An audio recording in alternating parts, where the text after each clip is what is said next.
Chair, এই চেয়ারে মনে কঠিন জিনিস। এখানে যখন দুনিয়ার স্বার্থ নিয়ে বসে যায় তখন আর ধর্মের কথা মনে থাকে না। এই চেয়ারে যখন কোনো লোভ লালসা নিয়ে বসে যায় তখন মানুষ আখিরাতের কথা চিন্তা করে না।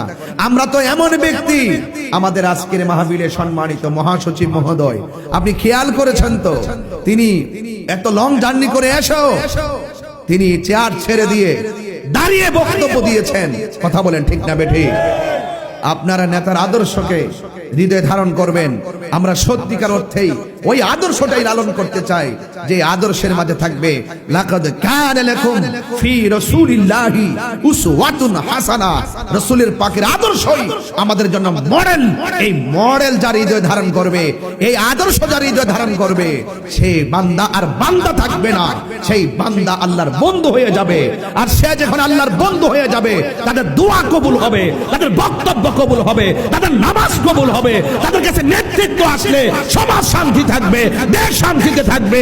একটি অশৃঙ্খল মানুষ শৃঙ্খলে আবদ্ধ হবে, একটা অশান্তি প্রিয় মানুষ শান্তিতে বসবাস করবে, একটা নৈরাজ্য সৃষ্টিকারী মানুষ এই ছায়াতলে আসলে সে শৃঙ্খলে আবদ্ধ হয়ে যাবে। হাত তুলে বলেন ঠিক কিনা বলেন।